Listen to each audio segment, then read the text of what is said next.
Hello, everybody, and welcome to this episode of Rise Up, Ignite Your Life, the Battle to Be Trauma Transformation podcast. I'm your host, Krista Fee, and I'm really excited to come to you this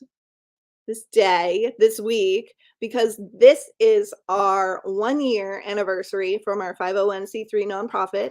So we are currently recording our last 4 episodes of our very first season, our very first year. And in this year of being in existence, we have published original PTSD research. We have created a modular program, a system that can be incorporated into organizations that are looking to protect the mental health of their employees. We have people in positions in search and rescue, in the fire department, and in the police department, all representing our program. We have helped 67 families through our Ferryman mission program, where we take one-of-a-kind plaques to families of our fallen heroes.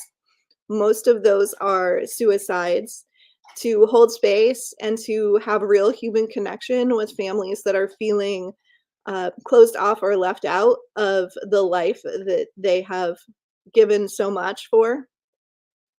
And we have, just this month, we have assisted 14 one-on-one individuals through their post-traumatic occupational traumatic stress journey, saving marriages, stopping suicides, and getting people back onto the road of recovery and self-empowerment.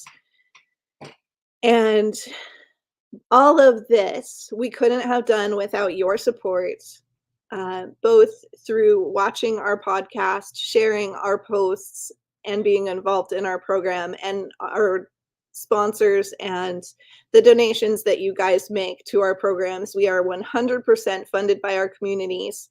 We do not get any federal funding as of yet. It usually takes 2 to 3 years of existing to be able to access those kind of grants and those kind of services.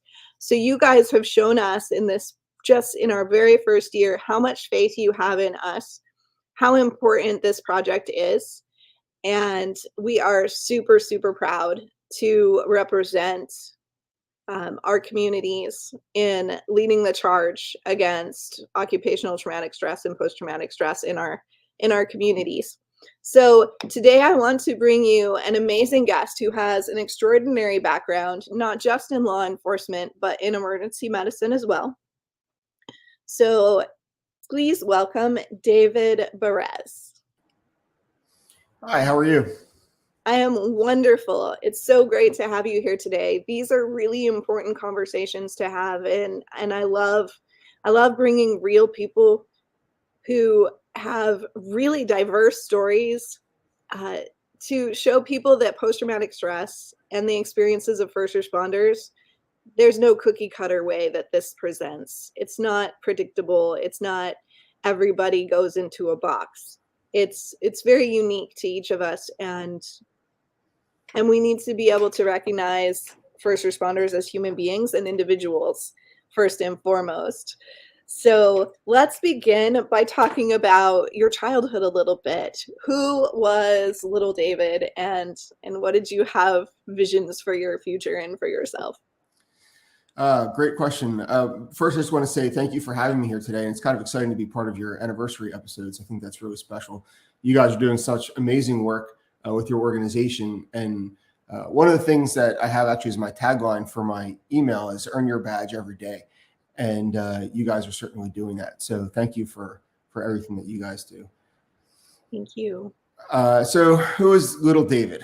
Little David had I think a normal childhood, but normal is obviously in the eyes of the beholder. My parents were divorced by the time I was 13. My dad had been cheating on my mom most of my youth. He was there in a absent kind of way for us when I was a kid. I also had some physical health issues growing up, starting from the first week of life. My grandmother had found me in my crib dead. and had revived me at a week old. So that was the beginning of my health issues. And I ended up with, all kinds of sinus infections, colds. I just was a sick kid all the time. So I had a lot of exposure to medical staff. I was, in and out of the hospital a lot. And by the time I was 7, I had my tonsils and adenoids removed, which then kind of solved a lot of those childhood medical issues. But the reason I bring that up is because I wanted to be a doctor because of it. I had no understanding of really what law enforcement was. My dad was a reservist in the military when I was a kid. So I had some kind of that like uniformed exposure, but I didn't really know I still don't know what he ever did in the military. But he just his presence coming and going in a uniform every, once a month on the weekends or, 2 weeks a year, kind of gave me that exposure to, wow, that's kind of cool. And it was something that I knew I eventually wanted to do something that was identifiable. And, as a kid, I thought it was medicine because that was the exposure I had.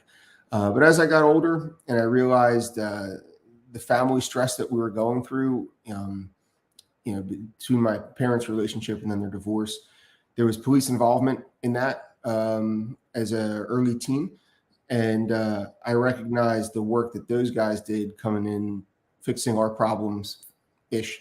And I was like, wow, that's cooler than medicine. You're actually having an immediate effect on people day to day. And it kind of started sparking something in me. And then by the time I was 14, I kind of combined the two, and I became a volunteer EMT.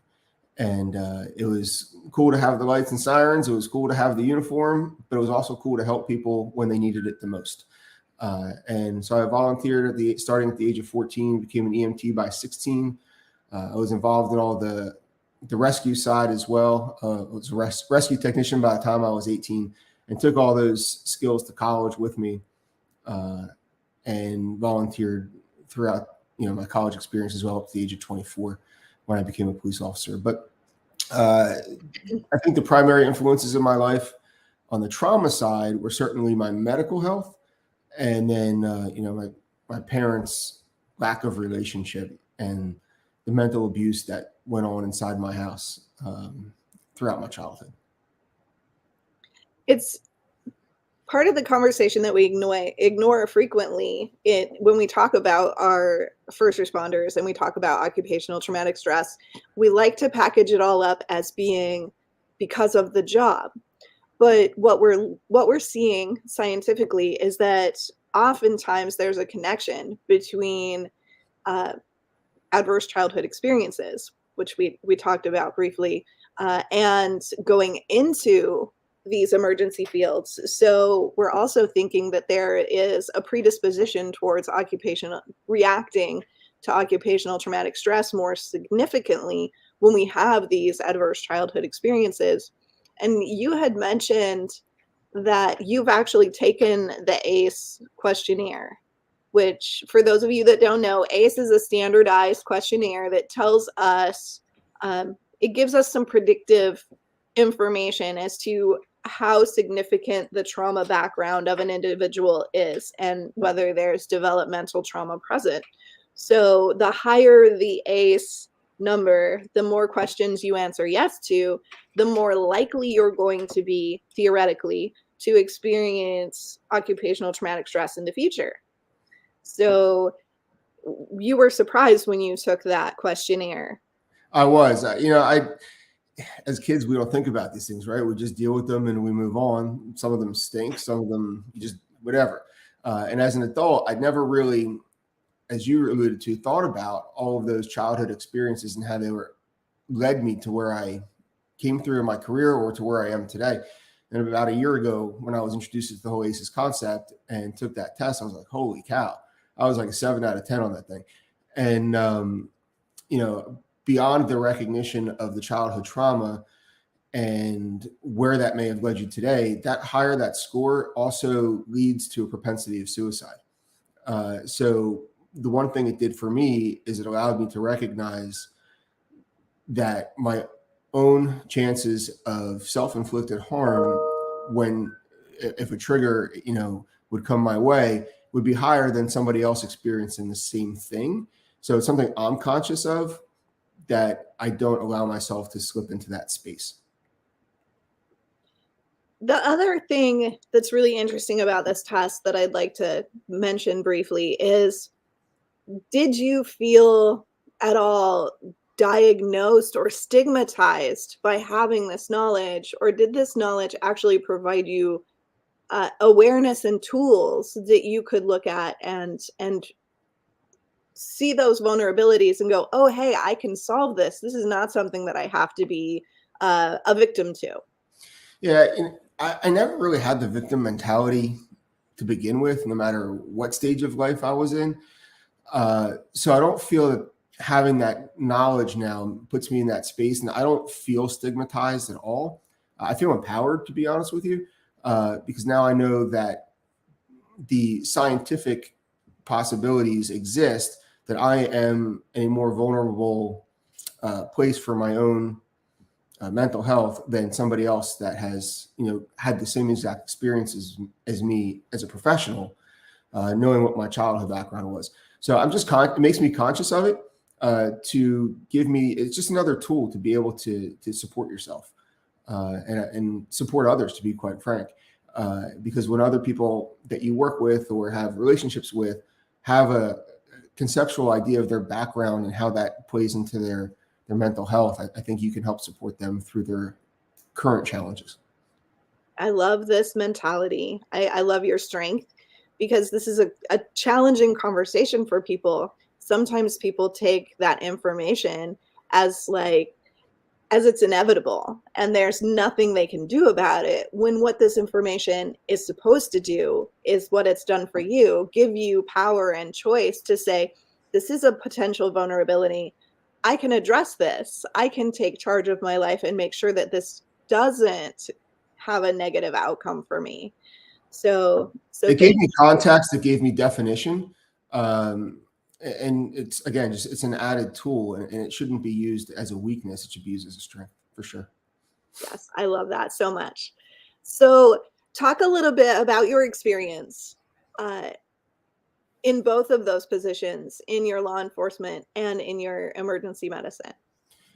So, as an EMT, again, I started as a volunteer when I was 14, and took the class when we were 16, which is the state minimum here in New Jersey. It was awesome, by the way. It gave me an education that you can't get in school, and you just can't get on your daily life. You get to see the best and worst of everybody, from the most horrific deaths to helping with childbirth.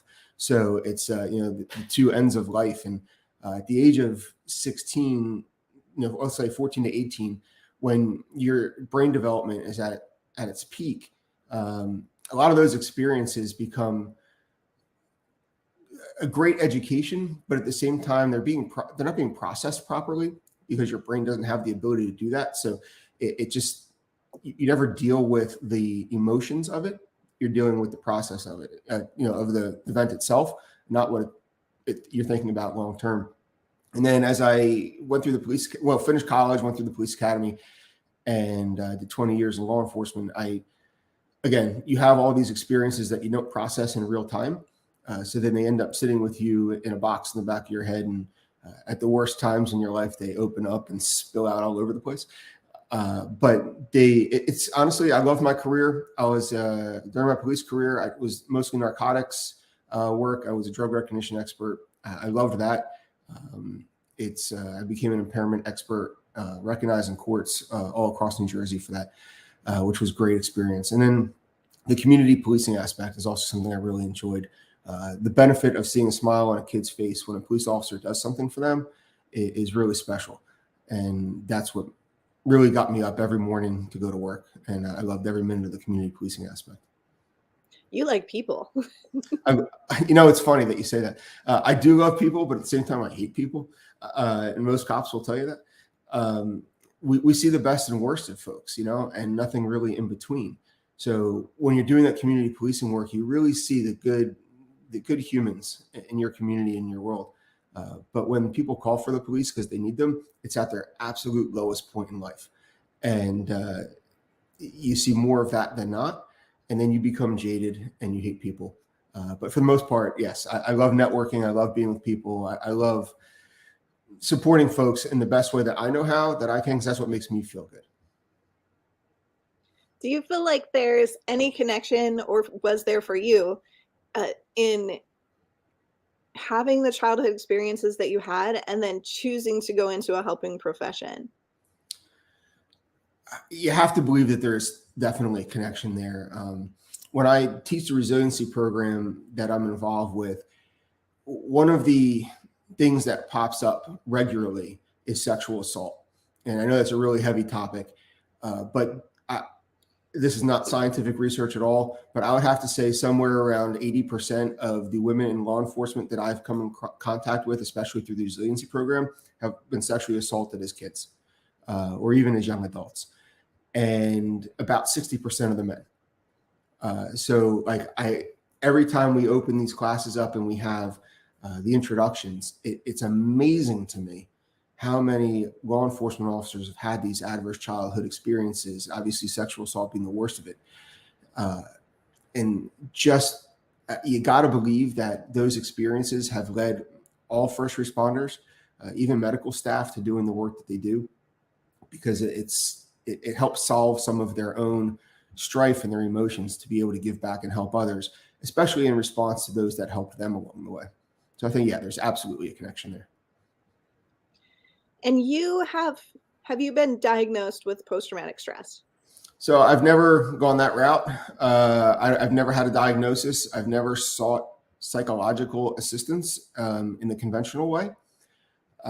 And I think some of that comes, for me at least, it comes with some biases of experiences that I've had, both as a child. I know when my parents were going through a divorce, my mom had me seeing a counselor that was not a good fit for me.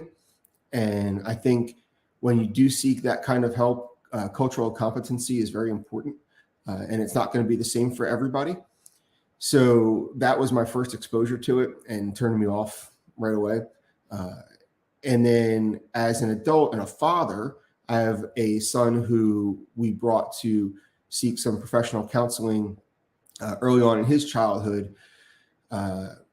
because he was struggling with what we now know as ADHD symptoms.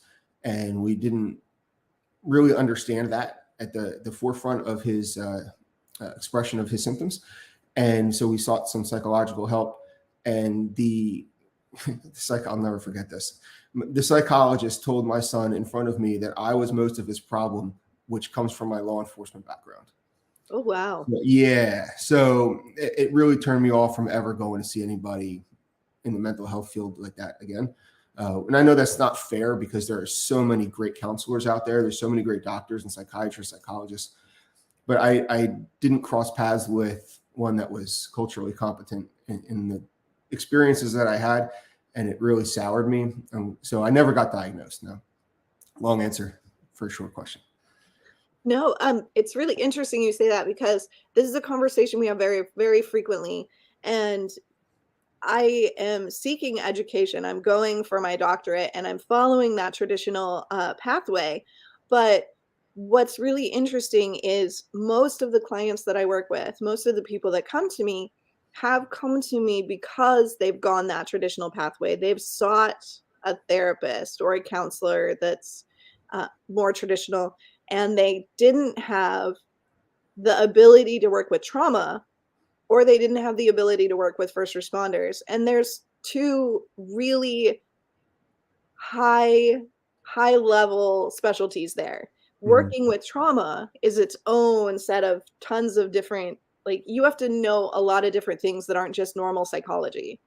And then going into having that cultural competency with first responders is a totally different animal. If you've never been a first responder, there's no education that's going to give that to you. You're never going to fully understand and appreciate what's going to be said and the way it's going to be said, and you're never going to connect and understand. So to create more, we need more people who are from the field, going through the education, getting the resources, becoming therapists, and focusing their services back into the first responder field. And that's a lot. That's asking a lot of people. So there is a shortage. There's a national shortage of people that are qualified and capable of doing this work. Just because a therapist is licensed as a therapist doesn't mean they're going to be able to or should be working with first responders with these scenarios, because we've heard things just in my clinic. I've had people come in and say, my therapist cried when I told her about my experience, and I had to support her. Yeah, I've That's heard not that working. story more than once. Right. That's not working. That's problematic. That's damaging. That's just putting you guys back into work zone, and you're having to take care of someone else and you're not getting any care. And the other is therapists that say things that they shouldn't say, like, how could you? Or when we're already dealing with people who have guilt and shame and survive, especially survivor's guilt or something along those lines, and then someone turns around and says, how could you? That's a trigger for suicide. We're literally, that is a potentially fatal error, and we're not holding therapists accountable for saying, I'm qualified to work with you, or I maybe should refer you off to someone who is qualified to work with you. So it's a conversation I think we need to have, that yes, we love the therapists and we want to promote them and we want to say this is a good profession, but we also want to hold them accountable to recognize their individual skills and limitations, and I to agree. say, okay, look, this isn't my client. This is not someone I should work with.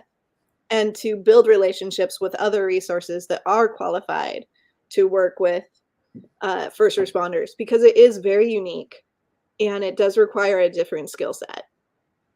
No, I completely agree. And I think where we've struggled on a societal level with that is, every third show on TV is a first responder show.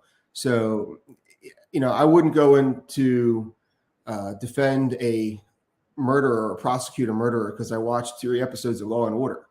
But the greater community and society thinks they know what cops do or firefighters do because they've watched Chicago PD, and it's just not how life works. It's TV, and we can't train ourselves or school ourselves based on a 1-hour show.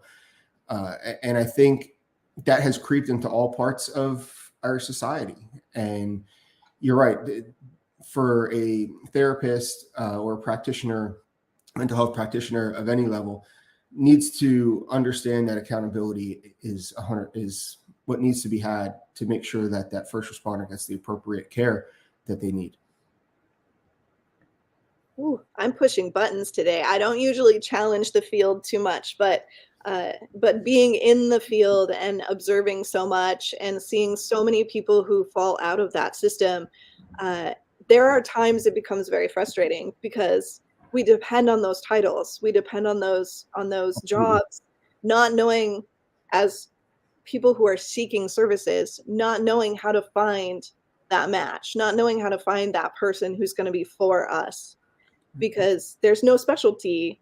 Like, it's just challenging. So One of the pieces that I've seen to work really successfully as of recent is the peer-to-peer model that's supported by a medical director of some kind, whether it's a licensed therapist or an actual doctor in psychology or psychiatry. But the peer-to-peer model seems to be working so much better than what I've seen in the past of traditional mental health medicine. And you're getting that culturally competent peer that has some training on how to guide you. And we're using the QPR model, where you can help the person out in understanding and listening. You can make suggestions, and then if they need, you can make referrals. And that's where the mental health clinician comes in. But the peer-to-peer model is kind of that interim piece that may just give that additional bit of support that an individual needs to, when they come to that Y in the road, whether they're going to go the suicidal route or find strength to move forward in a different direction. And often that peer-to-peer model allows them to take that right turn instead of the left. And it seems to be functional and it seems to be working. It's often the step that's needed to get people to accept or be prepared for the next step. And not everyone needs therapy. Oh my gosh, I said it. Just because someone is having symptoms of post-traumatic or occupational stress, not everyone needs therapy. Not everyone needs medication. Those things are useful and valuable, but they are not necessitated to everyone. So we're talking about a huge, huge trauma spectrum. We're talking about tons of people who have symptoms, most of which wouldn't fall into the diagnostic criteria. But everyone on the spectrum of having trauma reactivity needs tools and resources, needs support, and needs to be able to feel comfortable in their emotions and expressing their experiences. But not everyone needs therapy. So the peer model reaches that 75 or 80 or plus more percent of people that aren't diagnostic and don't need medication and therapy.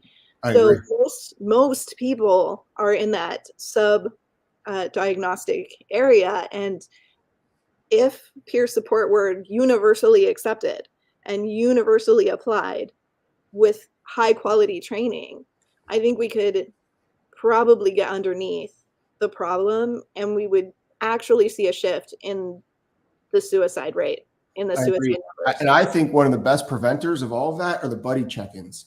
There's many different cute acronyms for it, but buddy check-ins I think are just so important. Pick 3 people a day and send a text to them. And you just may be that one person that's actually reaching out. And I say that often, be the one because nobody else may be doing it. And the effect you can have on someone, even if they're not your best friend, just someone you happen to know that they're struggling with something, just shoot them a text, say, hey, thinking about you today. Hope you're doing okay. If you need anything, don't hesitate to reach out. That's all it takes. And it might be that just small piece of intervention that other person then stops and pauses for a minute and goes, wow, somebody does care. And it changes the mindset. It changes that negative into a positive. And like we often say in the resiliency programs, joy and hate and fear, they can't live in the same place at the same time. So if you can make somebody happy in that moment, that may be what changes the direction for them for the day. Buddy check-ins are so important. That's the first piece of the peer-to-peer concept. We see oftentimes people who have attempted to commit suicide, and again, not statistically, not going into the science of this, but just in clinic, people who have attempted to commit suicide, the number one thing I hear, well, 2 things. One is, I felt like if I took my life, it would be easier for everyone else around me. That burdensomeness piece is the number one thing.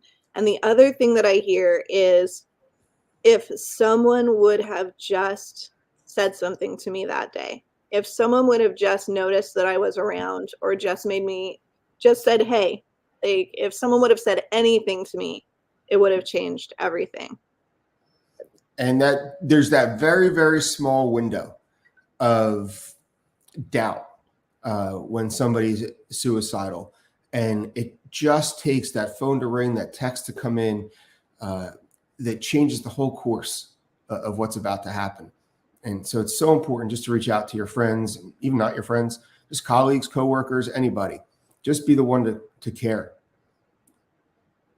Yeah, some of this I think is based in that our rational minds understand that we're not a burden. Our rational minds understand that what we're telling ourselves is untrue. So there's a conflict happening there. And if somebody reaches out, it tips that belief system, it tips that knowing a little bit further to the conscious mind and gets some of those negative unconscious beliefs out of the way. And you can actually tell yourself, oh, but I am valuable, but I do matter, but somebody does care about me. And sometimes we just need a little evidence. I agree. To push us across that boundary. I agree. There is a card that I post up on the website that is this just some questions to ask people if they seem off, if they seem like they're in a mood, to be blatant and just say, so how are you feeling today? You know, is there something I can do for you? But even further than that, if your friend seems off, so are you contemplating taking your own life? Be just blatant about it, because in our industries, this happens. We see it all the time. So shake it up and just say, hey, you know, are you thinking about this? And if the answer is, people are truthful more Yep. often than not. They'll literally be like, hey, how'd you know? Like, they don't often hide it. Statistically, we've shown that the people who are actually contemplating suicide will look you in the eye and say, yeah, I have been thinking that, because you startle them It's in a that. satisfaction thing for them on both sides of it. So the idea of taking your own life and making that decision and firming your decision to do that is one of the more positive. It sounds crazy. One of the more positive moments in that person's life at that point, because it's they've made that decision to go forward and they see happiness in that.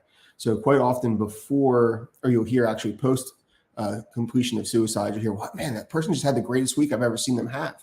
Well, it's because the week prior to that, they decided that's what they were going to do. So they were now happy about it. But yeah, and they're happy to tell you, which is, to someone who's rational, is not rational. But that person who's contemplating suicide, that thought is not rational. So they will tell you that, which is crazy.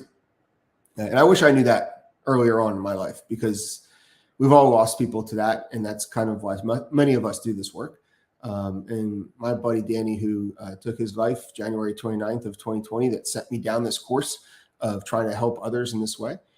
I didn't ask that question, and I regret it, because I spoke to him the day before he committed suicide. And if I knew to ask that question, I don't know if things would have been different or not. He was, pretty committed. But I always wonder if I knew more than I knew now, that if I knew more then than as much as I know now, would things have been different? I don't know the answer, but I certainly question it. So crazy question, and probably really intrusive, but throughout your career, have you ever had serious considerations for yourself? Yeah, absolutely. 2 times in my life, one was more serious than others. And I was on the way home from work. I was involved in a internal affairs complaint that was literally internal, had nothing to do with anything other than an administrative ruling. And I was caught in a war of words, essentially. And there was no real way for me to satisfy the issue. And I knew that it wasn't going to end in my favor, because it never started to end in my favor. The investigation was kind of, we're going after this guy, and this is why, and this is how we're going to do it. So it was unfortunate, and I felt like, everything was ending around me. I had a plan on the way home that day, and it was a midnight shift. So I was going home at like 6 a.m. and the phone rang. It was my son, because I just wanted to call and say, good morning. I wasn't sure if you'd be home before I get to school, before I leave for school. And we had, probably an 8-minute conversation that put me through that gap. And I didn't know it at the time, but, a day later, I'm like, that's weird. I wasn't supposed to be here today. And that phone call was my turning point, which I think is pretty cool. So I will always have him to thank for that, and I look forward to someday telling him that story. But the other point in my life where things were kind of dark and shady was after I retired, and the honeymoon period of being off was over. And it was right in the beginning. So I retired January 1st of 2020. And then that 30-day honeymoon period was awesome. Then kind of COVID started bubbling up. And by the beginning of March, we were in that full-blown COVID situation. And I didn't know where things were going for me. I didn't know what I was going to do to keep myself occupied. And because I had way too much time on my hands, all the 20 years of police work and then 10 years of EMS before that kind of started bubbling over. I wasn't sleeping. I was miserable. I was having nightmares. I call them flashbacks. I don't know if that's true. Like just recalling certain calls for service that I was reprocessing and regretting the outcomes of, and should I have done this differently? We're talking 20 years old stuff, but I never processed it throughout my career. So in this time of like void, everything started coming out and bubbling over. And then I was in a pretty bad spot through the first 6 months of 2020. And then when my buddy Danny died by suicide, I was like, you know what? That could have just as easily been me. And I was trying to work him through some of the issues he was facing, which was mostly betrayal. And I recognized that after his death, that's what he was struggling with in just about every aspect of his life. And I just made a vow that I'd never be in that position to leave my family like that, and seeing it with his family and friends. And that was my turning point. I knew I was never going back, but I was going to make it my life's work to try to help others, not do what he did. So. Thank you for that. Thank you for your honesty and your straightforward, real talk. We need real talk. That's what it is. You can't hide it.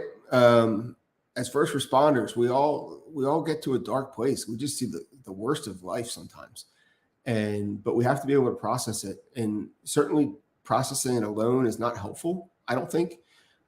Finding your tribe that is comforting to you to be able to process those journeys together is so important. And one of the things that I often end up in conversations about is the transition from your public service work into retirement.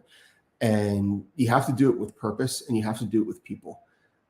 Because if you try to do that alone, like I did, by the way, I never had any of these conversations before I retired. I figured this out the hard way on my own. I wish somebody would have talked to me about this stuff beforehand. It would have made my process and my transition a lot easier. But I remember calling my buddy Joe at I don't know, it's probably the end of February, beginning of March. I'm like, dude, I'm miserable. Because we retired the same day. He goes, I know, me too. I'm like, what do you mean? I was like, I'm not sleeping. I'm having these weird nightmares, these dreams. He goes, I know, me too. It's crazy, but I don't want to say anything to anybody. I'm like, well, why not? He goes, well, I don't want anybody to think I'm nuts. And, he had some substance abuse issues with alcohol throughout the course of his life and his career. And he's like, I just want anybody to think I was drinking again. I'm like, are you? And he's like, not really, because I have a beer every now and again. He goes, but I doesn't really drink anymore. But because I just didn't want people to think I was nuts going through all of this. Nobody talks about it. So that's why I was like, you know what? We have to change that. And that's why I feel comfortable saying the quiet parts out loud, because somebody's got to. And I'm not a hero in doing it, but hopefully it spawns a conversation for other people to do the same. And, it's that ripple effect. So. And this is a really good point to talk about how occupational traumatic stress or traumatic stress across the lifetime, how our experiences can look differently for different people.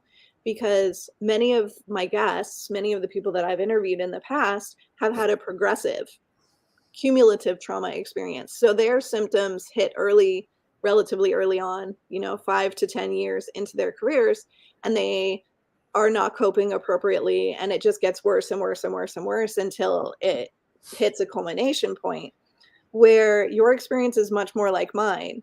You go into the job, you are adrenaline junkie. You're like, give me all the worst cases, give me all that. Like, I love this. This is the best thing ever. And you go and you go and you go and you go until you don't. And it's not until that moment when you stop that stuff starts hitting you. So it can look two very different ways and everything in between. So I had the same thing. I was completely fine. And then all of a sudden I wasn't. And I was thinking about things that happened 30 years ago and having close my eyes and the vision is on the back of my eyelids, which is the weirdest thing to memories, moments, smells, the whole thing is all just present all of a sudden. And that was 30 years ago. Yep. Like, why am I sitting there thinking about it now? And it's just present. Like, it doesn't necessarily mean that we're in it all the time, that that's all we're thinking about, that it's taken over our lives, but it's present with us. And now we have to look at it. So in that, we have to deal with it or put it back away. And I don't think putting it back away is helpful. So one thing that I've learned along the course of my journey, and it was a gift given to me by a woman named Sarah Carell, who's the host or the producer of a program called The Power of Our Story. And for those that are not familiar with that, I highly suggest you look it up and be part of it. She developed this platform. It was actually pre-COVID. And then when COVID hit, everything went to Zoom. And what that did is expanded it to anybody. It wasn't just her little local community. And essentially, she calls it coffee and conversation. So it started out as like a fire pit chat with a bunch of folks from one of her classes. And when COVID hit, she took that fireside chat to Zoom, and she opens up these conversations, and it allows people to come in and tell their story. And therefore the name of the group, The Power of Our Story. And just hearing your own words out loud, your own thoughts out loud for the first time is incredibly powerful.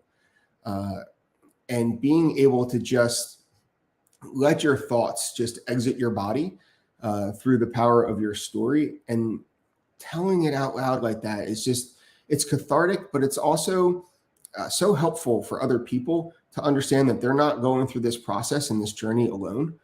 And so many of us, while our backgrounds are different, our individual facts of our stories are different, we're all going through the same types of emotions. They may be processed in different order. You may see them come out in different ways, but it's in the inside, it's all the same. So for people to understand that there's somebody else that's experienced the same thing is so important. And then for you to hear your story out loud for the first time is coming out of your mouth is so powerful. So powerful. So yeah, that's my advice is talk about your journey, because you're not doing it just for yourself, you're doing it for others as well. And the more we talk about it, the more we get this reality out there, the more we show different people having similar experiences in different ways. The more that we show all of this connection and all of this diversity at the same time, the more that we just show you that it's affecting us all, and that it's okay to have your experience your way. It's okay to express your emotions your way, and that there's no right or wrong way to be in the healing process. There's no right or wrong way to be human. There's no right or wrong way to be a first responder struggling with first responder issues. Everyone is unique, but we're all in this together. We're all family, and we don't necessarily know you, but we are here for you. And our stories are available to you. And the resources that we've used to get to where we are available to you. And we're all happy to share, though this was the path that I took, these are the things that I tried. They might not work for you. There's no one solution, but these are things you can try. And I'm happy to walk beside you as you do. Absolutely. It's so important. Having that tribe of familiarity around you is so powerful. So what are you doing now to help others? Doing now, I so many different things. Honestly, because I officially retired from the police department, I can do whatever the heck makes me happy. And here in New Jersey, we have a very good public safety pension system for police and fire, which is makes it very easy to then do things that make you happy, because you don't necessarily have to work for pay the bills. And so one of the main things that I love to do is helping other police officers that need the support. So that's kind of where I've netted out over the last couple of years. And I do that through being a facilitator for a program called Resilient Minds on the Front Lines.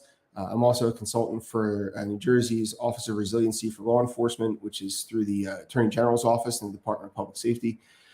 And I try to do everything I can to support my fellow brothers and sisters that are still out there earning their badge every day. And then we've recently added the retirement piece into that. Because when you look at that 18 months before retirement and 18 months after, that's one of the most vulnerable points in our lives. And that transition process has been very difficult and very challenging. And we haven't prepared people, especially in emergency services, police, fire, EMS, to make that transition smoothly and with purpose. The military's done a pretty good job with it through the TAP program. But now here in New Jersey, we're trying to develop something that will help first responders, but specifically law enforcement, transition out of uniform and back into the private sector. So I've been doing a lot of that, and I've been taking my training and experience as a drug recognition expert and trying to develop that as a small business on the side. It's been an interesting journey with that as well, seeing what people react to and what they don't. I was hoping that it would be something more than it is now, but what I'm learning is nobody really cares about the whole impairment thing, which is strange. But I still do some of that work as well. The drug conversation is always interesting. Very, very interesting. Here in New Jersey, we've legalized, or I should say decriminalized marijuana and all THC products to a place where it's a free-for-all, essentially. The regulations are minimal. But what we're finding is that there's a workplace impairment problem because of it. So there's a lot of discussion in that. Unfortunately, our legislature here in New Jersey hasn't done a lot to mitigate that problem, because the whole purpose of the three-part law, the decriminalization law they put together, was on a social justice platform. So their theory seems to be, if they go back on some of the workplace stuff, that they're pushing back on their original platform for the law itself. So I'm not sure how that's going to shake out. But here we're having a struggle with it, because we have people in construction industries or any other type of mechanical industries. They're showing up to work impaired because they can, and it's unfortunate. But hopefully we'll get it straightened out. But in the meantime, it's an issue. Those are challenging conversations. That balance between social justice and unexpected consequences and responsibility, and the balance of law-abiding citizen versus criminal rights. And like, we have all of these places where we have this really big gray area in the conversation where we don't touch that, we don't talk about that, we don't go there. But we do need to go there, because it's not us versus them. It needs to be what's best for everyone. And how do we achieve that?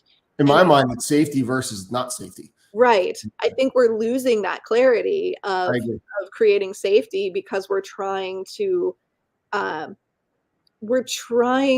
what's right,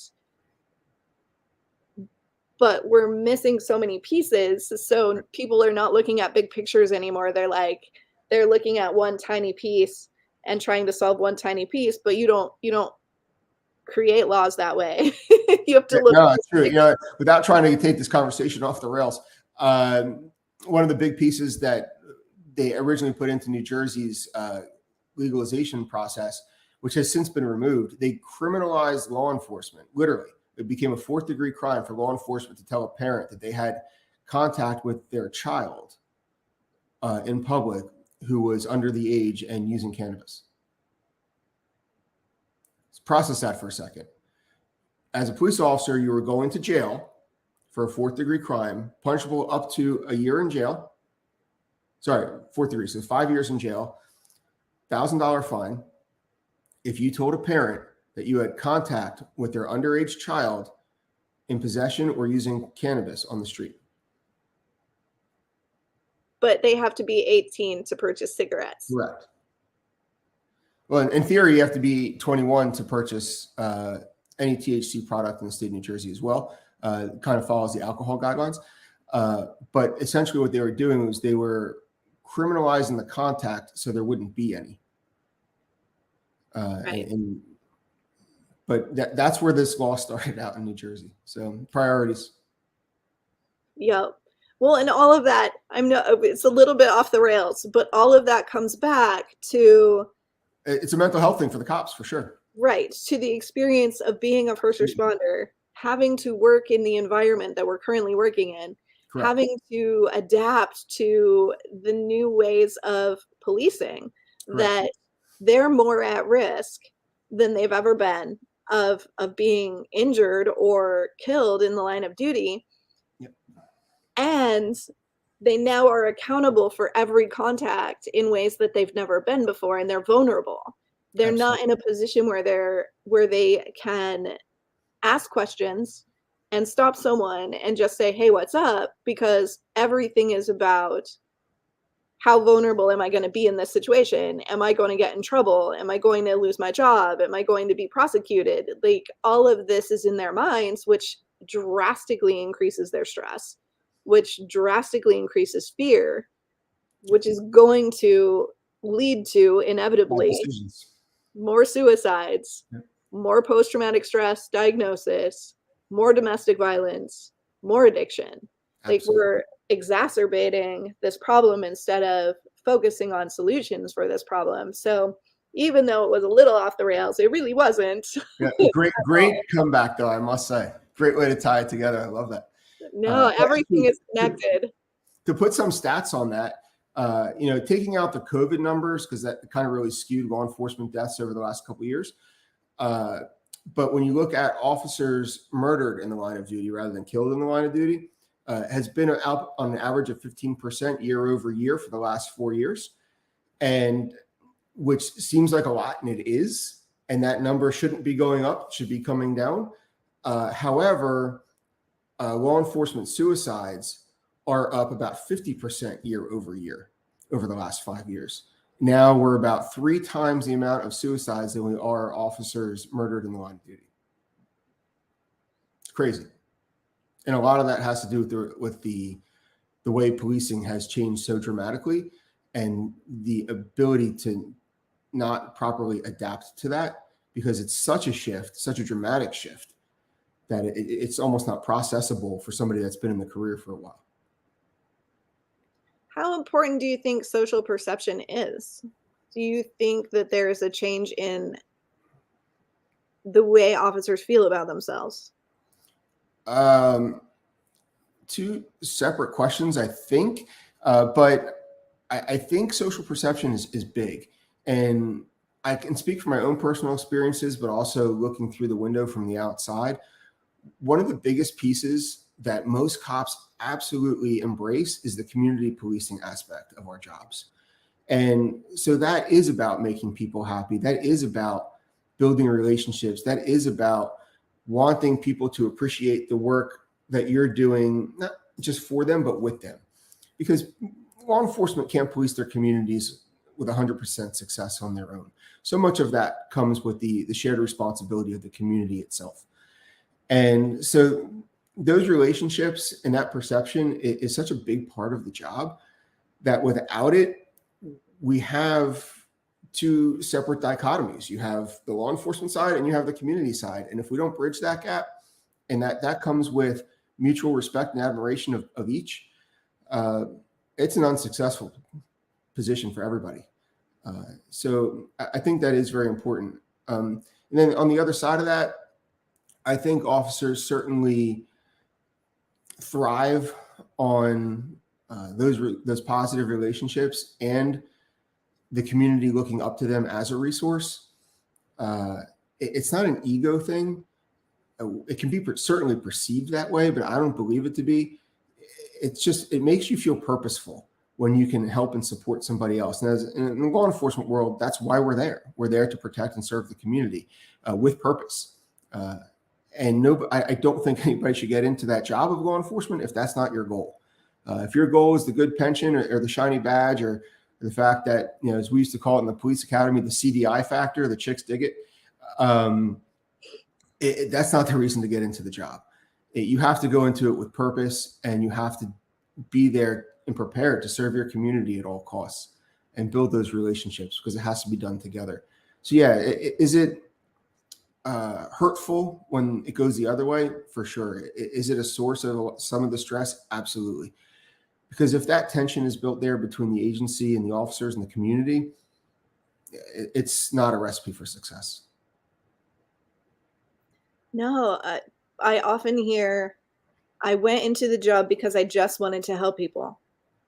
And when I left the job, I felt like everybody hated me. Yep, absolutely. I hear that all the time. And I think some of that is accurate. But I think so much of it is built on our perception based on our experiences. Again, like I said before, we see the worst in human nature every day. 90% of our job, the calls that we answer, are people's worst moments. Nobody calls to, hey, I need the police. I want to get rid of the coffee that's left in my pot. And I wanted to share it with somebody. Like, we don't get those calls.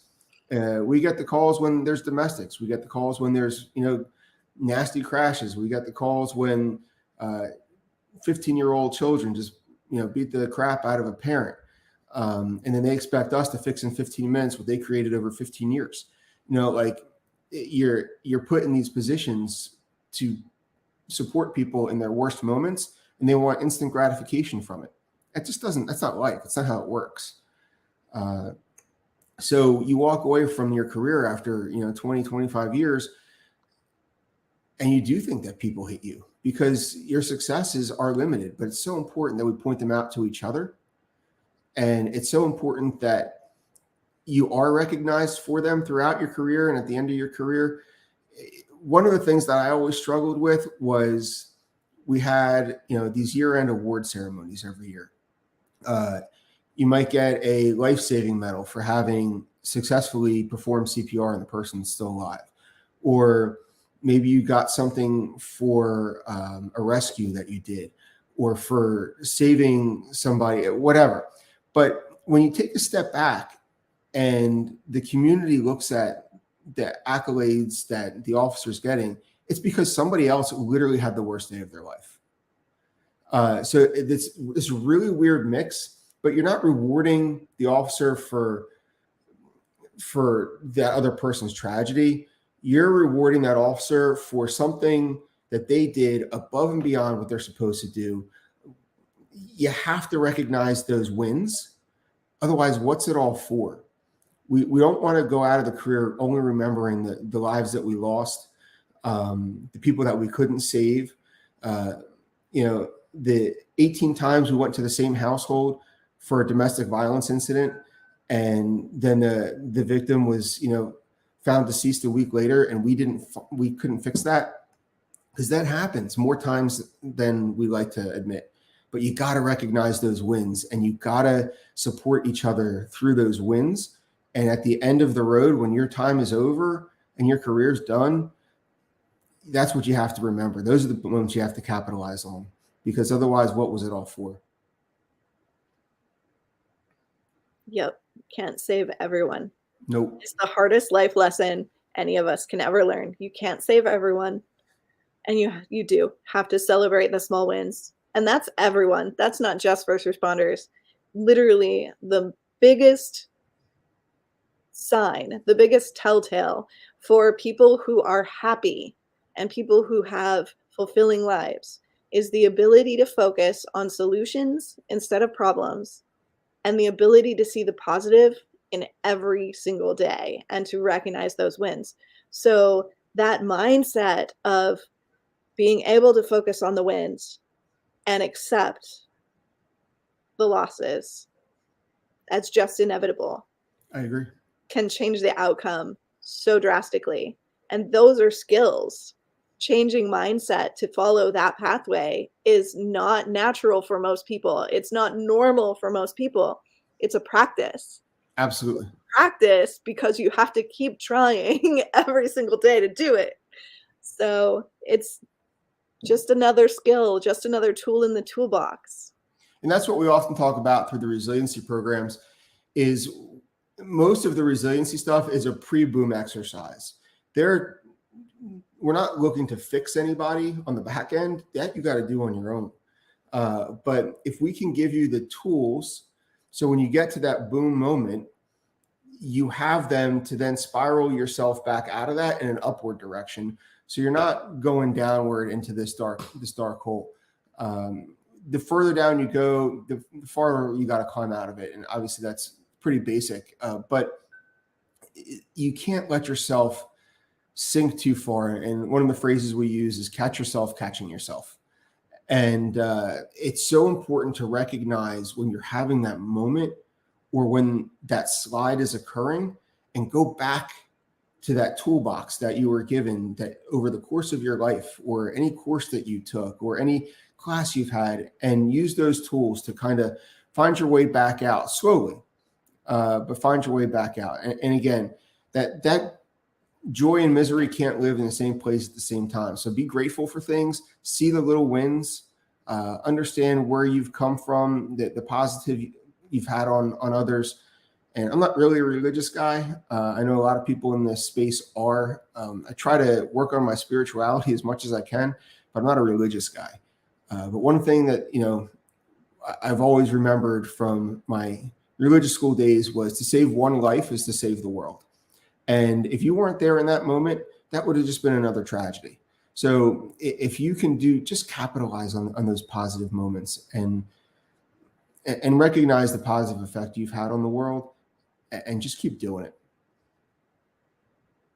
So we are out of time, and I think you just probably summed it up, but what is your final thoughts for our folks out here? My final thought is just do you. Don't try to be anybody else. Just do you, and stay positive. That whole idea of positive psychology, it's just as contagious as the negativity. So if you can be that bright spot in the room, people will gravitate towards you, and it'll be that ripple effect. You say something positive at 3 a.m. coffee instead of the negativity about somebody at work, that will catch on just as well as the negativity. So be the bright spot, be the positive person in the room. Thank you so much for being with us today. Thank you for having me. This was a great talk and conversation. I'm glad I could support you. Thank you so much, everyone, for being with us today on this episode of Rise Up, Ignite Your Life. And again, that was David Berez, and I am Krista Fee, and I will be signing off. If you like this podcast and want us to keep doing it, you can support the podcast with the button below, or go to battle2be.org, BATTLE, the number 2, BE.org. And know all proceeds from this podcast do go to our 501c3 nonprofit and help us continue to provide post-traumatic and occupational stress resources for those who are struggling. Also to run our Ferryman project for next year, and we are hoping to reach 400 families over the course of next year. So we can't do it without your support. Thank you so much, and have an amazing day.